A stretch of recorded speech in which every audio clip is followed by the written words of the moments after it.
Let's discuss about the Friedrich adsorption isotherm. So what do you mean with this isotherm? Isotherm is the constant. So that is called constant.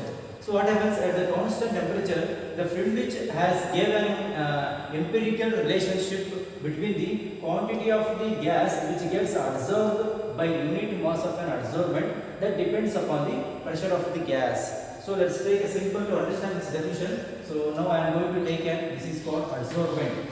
So this is called adsorbent.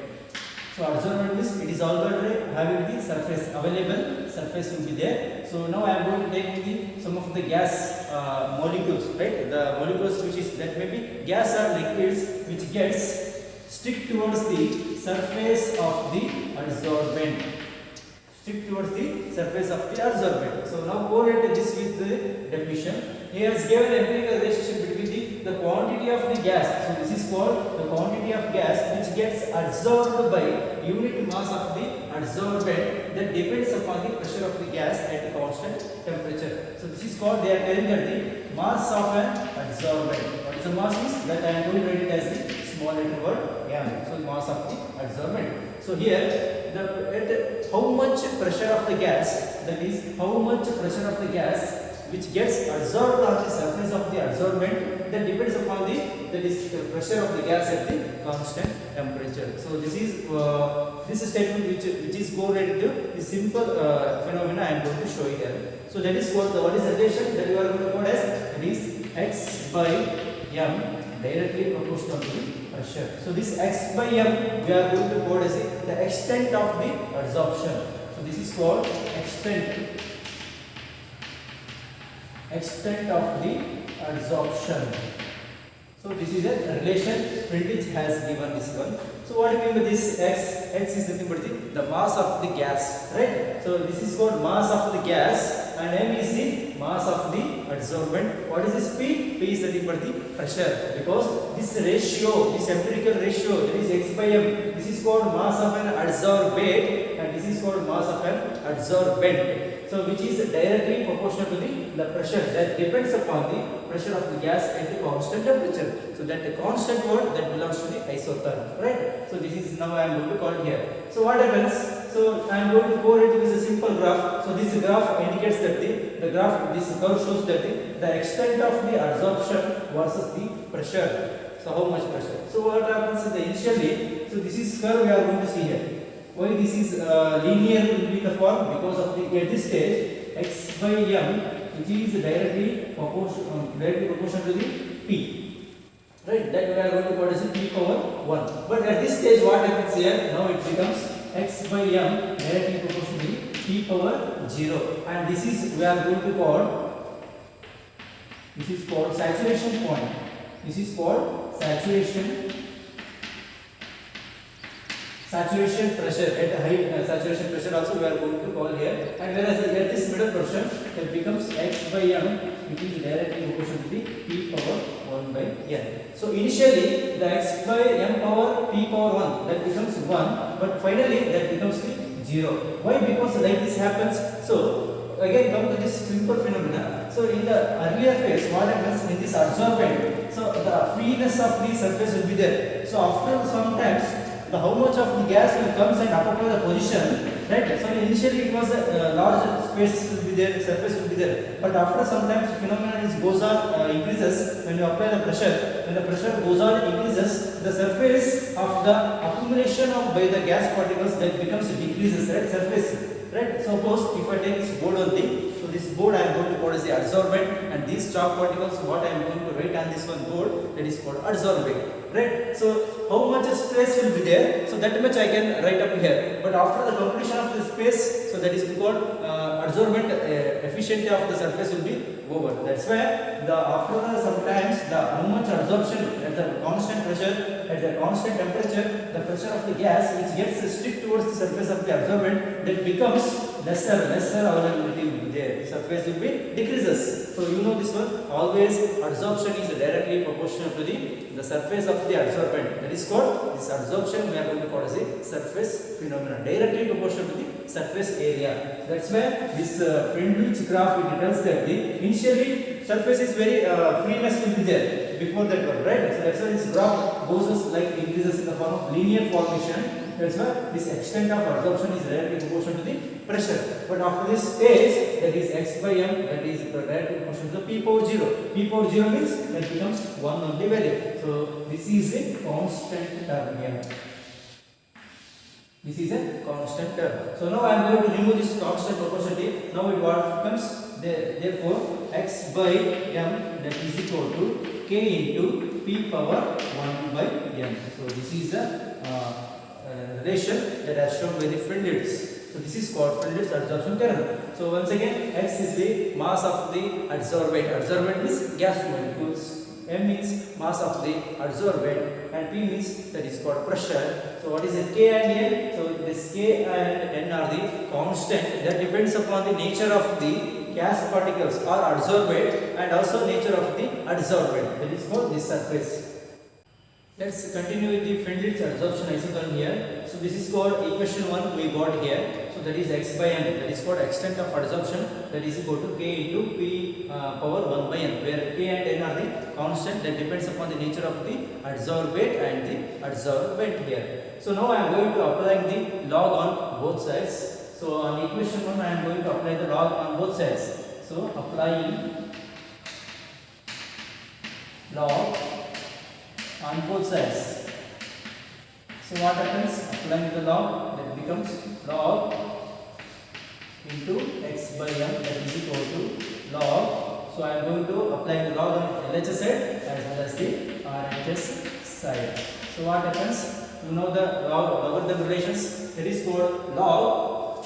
Here in the between, that is called multiplication will be there. That I am going to consider this k, I am going to write as this small letter a, and this is a b. That is called log of a into b, that is equal to log a plus log b. So these are the rules, logarithm rules here. So now I am going to write here. So log x by m, that is equal to, what is it here? Log a. Log a means log k plus, what is the log? B. B here, p power 1 by n. Again one more rules will be there, that tells that the log into a power, if it is in terms of n, if it is log into a power n, is that we are going to write it as the n into log a. So by applying the same rules, I am going to write it here, that is log x by m. So now I am going to keep it this log a this side, that is log k plus, so this form log p, so that is in the form of log p power 1 by n, that I am going to write as the n into log a, right? So n means here 1 by n log p. So this is a very important equation we are going to find here. So this is called equation number 2. So when you look at this equation, that similar to the slope of the straight line, that is y is equal to mx plus c. This equation tells about the linear equation, that is y is equal to mx plus c. So y means this is what axis will be there, y axis, and here x axis will be there. So that is called, that I am going to take it as, this is as y axis and this is called x axis. What do you mean by y here? Y means log power x by m. Sorry, log into x by m. That is called log x by m. What is the x coordinate? That is called p, right? So this x indicates the log p, y indicates the log power x by m. This 1 by n that becomes, this is called m is slope here. C is, this is called intercept. So this is our portion that is called intercept. Intercept means log k. And what is x axis here? X axis becomes log p here. What is the slope here? Slope. The slope is equal to m. M means what? 1 by n will be there. Right? So slope will be 1 by n. Everything we are going to assign here. Y is equal to mx plus c, that is gives the straight line. So that is called linear. So log x by m, y axis, x axis, slope and intercept here. And also when you look at this one, then the curve gets a deviation, right? So this curve gets a deviation. Why it gets deviation? Because you know this one. So when the phenomena, adsorption phenomena takes place, so after some times the surface of the adsorbent that becomes the lesser, right? So at this pressure, so the surface becomes very lower. That's why this curve gets the like this form. When you come to the equation number 1, that tells that the x by m, that is called extent of adsorption, that is equal to k into p power 1 by n. So this 1 by n values varies from 1 and 0. That initially we have drawn the graph, right? So how the graph that tells that the first we draw the x by m that is directly proportional to the p power 1, that is called initially, but later that is final value x by m that is directly proportional to the p power 0, right? This is called initial, this is called final. So in between them 1 and 0, what is that value comes? X by m that directly proportional to the p power 1 by n, right? So that means that this 1 by n values lies between the 1 and 0. So therefore now I am going to take this equation x by m that is equal to k into p power 1 by n. So this 1 by n values lies between 1 and 0 here, right? So now I am going to apply the 1 by n is equal to 1. Now I am going to write 1 by n is equal to 1. What happens?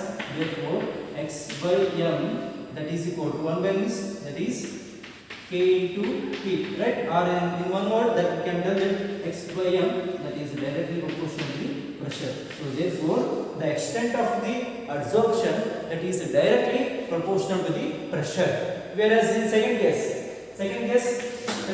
tells that the 1 by n that becomes 0, right? The values lies between 1 and 0. First I take the 1 when 1 by n is equal to 1, we got the extent of the adsorption that is directly proportional to the pressure here. When I take 1 by n is equal to 0, applying the 0 here, 0 means that becomes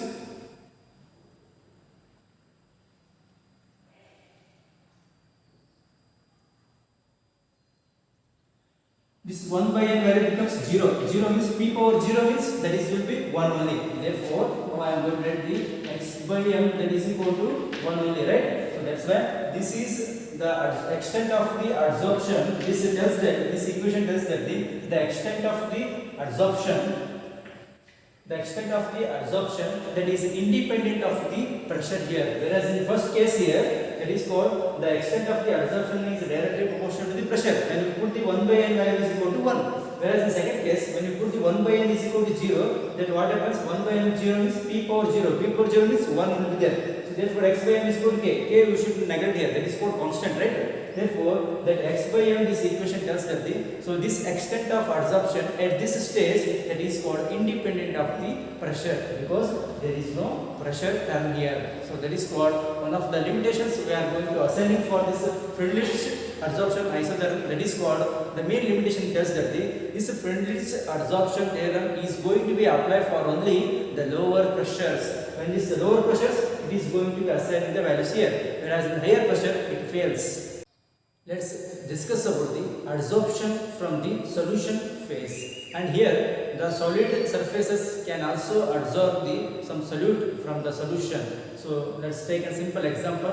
Just to take a conical flask. In that conical flask, I am going to place an acetic acid, any concentration of an acetic acid, and also I am going to putting the one pinch of the charcoal. Usually the color will be very black, right? Just one pinch of the charcoal I am going to adding the flask, that flask containing the acetic acid. Now I am going to mixing and shaking it well. So I am going to shaking the flask that should be containing the acid, that is called acetic acid, as well as that charcoal. What happens after some time? The concentration of that flask containing solutions that becomes decreases, because that the reason that the adsorption of an acetic acid from the solution on the charcoal. So like this, here the solid can also have the absorbing capacity from the solution. So let's discuss here some of the points after the simple experiment. We are going to conclusion that like this, the extent of the adsorption from the solution, because of we are studying about the solution phase, right? When we discuss about the charcoal and conical flask, the extent of adsorption from solution by solid means the charcoal, is found to decrease with the increase in the temperature. This we have studied in the physics option, right? So physics option is always favorable for the low temperature, right? If you increase the temperature, the adsorption becomes decreases, right? So that's what inverse. Decrease with the increase in the temperature, but increase with the increase in the surface area, because when you discuss about the adsorption, because adsorption is directly proportional to the surface area. That's why increase in the surface area. And main the third one, depend on the concentration of the solute in the solution. So when I discuss about the solution phase, the solute also plays very important role here in the solution. And last one, depend on the nature of the adsorbent and the adsorbate. So you know this one. So this nature is also plays very important role here. So based on this one, we are going to conclude that you should know the Fredholz's adsorption isothermal theorem, right? That is x by m that is equal to k into p power 1 by n. So this is called Fredholz's adsorption isothermal, right? So now we are going to modify this one. So we are going to modify like this. X by m is equal to k into, instead of p we are going to call it as c power 1 by n. What do you mean by the c here? C is nothing but the equilibrium constant. Equilibrium constant, when we are going to tell the equilibrium constant, when the adsorption is completed. So this c, we will pronounce this one, when adsorption is complete. We use the word C, that C means equilibrium constant. So and also applying the log here, similarly when you apply the log here also we are going to apply the log on both sides. That becomes log x by n is equal to log k plus 1 by n into log c. So this is called modification of the Fredholz's adsorption isotherm theory.